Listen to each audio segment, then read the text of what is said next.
Mr. Saran, I wanna actually ask you the same question that Isabel asked on a panel yesterday, and then we also asked our economics minister a similar question, and Isabel asked the question is, who's waiting for Europe? So, and then I continued to the question, who's waiting for Germany? And Robert Habeck seemed to think that everyone's waiting for Germany to take back our global leader role. What do you think? Look, we are betting on Germany. In fact, I married a German 10 years ago. I truly believe that this continent and the Indian future is deeply interlinked. But I don't believe Europe is betting on the rise and the emergence of India and some other actors. Europe has firmly resolved, the Europe businesses have firmly anchored themselves to China's future, and they are stubbornly refusing to move away from that direction. They are not expeditionary enough to look at the new opportunities that are arising in different parts of the world. And they're playing very safe. Someone was talking about growth, right? Well, you don't grow if you take 2 months off every year. It's impossible to meet anyone between July and August in this continent, in this part of the world. You're not going to grow if you're going to be sleeping for 2 months in a year. People ask me, how is India growing at 8%? We work many hours a day. Well, you're going actually quite deep into our, I guess, society order. No, I was just a comment from the previous panel, where one of the panelists had emphasized on growth. I think Europe needs, the only resource Europe is lacking today is not critical minerals, it's critical thinking. Europe is one of the largest economies. It is powerful. It can define the future. It can shape the agenda. And yet it allows itself to be browbeated by anyone and everyone into following other people's lead. I think Europe needs to have an identity and a sense of self that is commensurate with the $20 trillion constellation that it represents. And I think that is missing in Europe. We are waiting for that Europe, and we are betting on that Europe. And we hope Europe notices that there is a subcontinent of 1.5 billion people that is moving from $4 trillion to $10 trillion in the next 10 years. And that offers an opportunity so that you can get over your China addiction, you can start diversifying, and you can start betting on right people and nice people.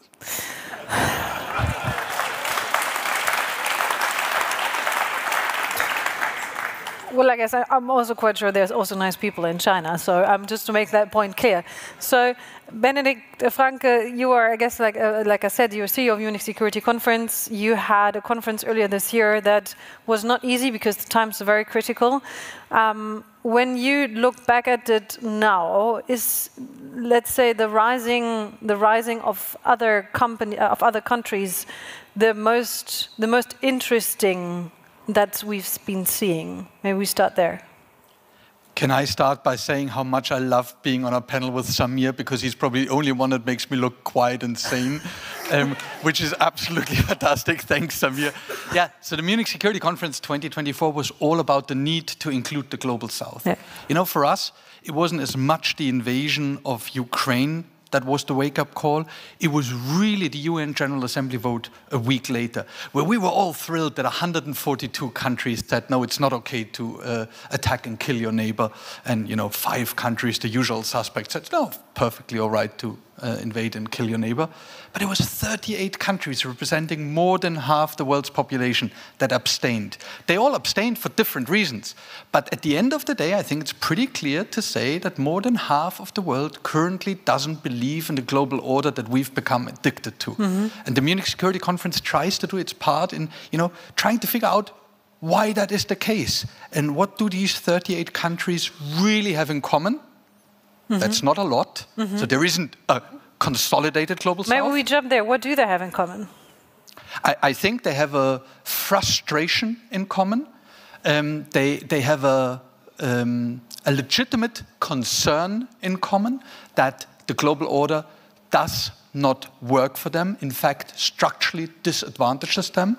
And I think they also have a narrative in common. First of all, this rules-based international order that we all love, most of them weren't independent when the rules were made. Second, the rules don't work for them. Look at the different debt level and the money you need to get rid of that debt. And look at how we are adhering to the rules. Look at our double standards. Why do we treat, the ICC verdict against Putin differently from the one against Netanyahu? Why do we treat the war in Ukraine different from the war in Tigray? I mean, they have very, very clear... Well, there are reasons, though. They are, but the point is, we are not very good at explaining them, and we are not very good at taking them along, and we believe we need to get a lot better at taking them along. And I'm also not saying we do not have double standards. I'm also quite sure that's the truth.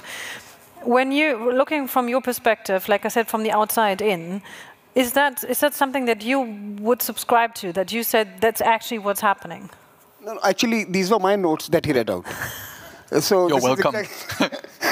These were exactly my thoughts as well on the commonality between those who don't necessarily agree with you. It is a genuine grievance against how A, the rules have been framed, B, how they have been implemented, and C, who has been given exemptions from following those rules. If you are sitting in my part of the world, for me, the problem did not begin with Ukraine. It actually began with Afghanistan. That was highly problematic, that you did a deal with the devil, and then you left a country overnight, and then your agencies return there and they demand women's rights. What were you expecting when you did the deal with the government that is in charge of Kabul? You were expecting them to be promoting women's rights? I mean, this is ridiculous, right? So you knew what you were getting into. You closed your eyes because it was expedient to leave Kabul, and you walked away overnight, and you had those terrible scenes out of Afghanistan. For me, that was problematic. But, you know, location matters. So if I get more affected based on what happens in my neighborhood, and similarly, you get affected what's happening in Ukraine. The distance is pretty much the same between Delhi and Kabul and Berlin and the borders with Russia. So my point here is that there is a genuine problem. We have a problem. We have to first admit that the rules that were framed have served the first billion well. 500 million in the Atlantic system, that is the Americans and some Europeans, and 500 million collateral beneficiaries, some in China, some in India, some in other parts of the world. But basically, it has served a billion elite of the world well, and it has not served the next 7.5 billion. Those next 7.5 billion are now demanding a reset.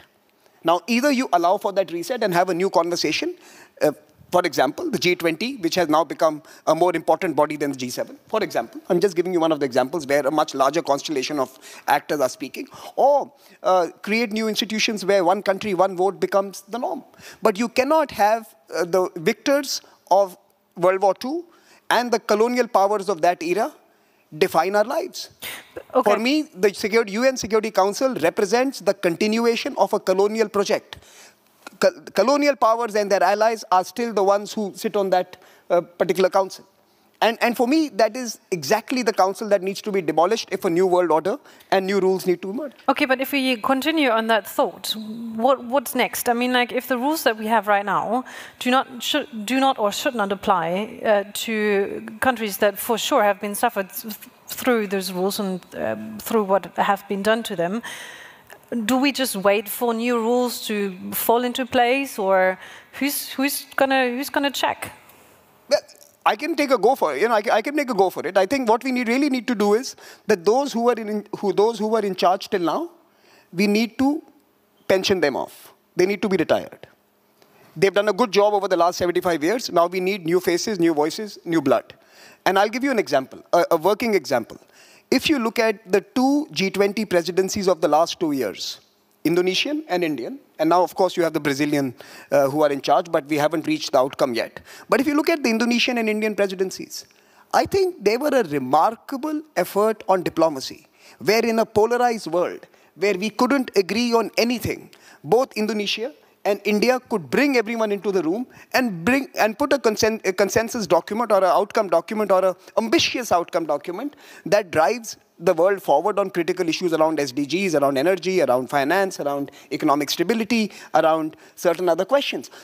It's time for new voices to enter the room. They can do it. But I don't think the P5 or the G7 have that capacity to do it anymore. You need the Indonesians, you need the Brazilians, you need the Indians, you need them on the top table. But the new Indian president is not very much a very new voice, is he? Sorry? The president of India is not very much a new voice. The presence of India? Yeah. It's very new.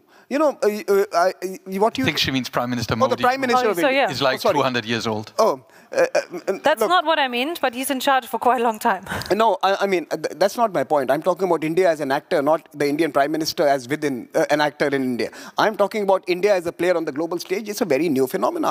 I would argue that it's only at the turn of the century with the civil nuclear agreement. But then who's going to be, like, maybe you find an example. Who should be this new voice? I just told you that it's time to dismantle the P5 and have a new arrangement. No, like a real name.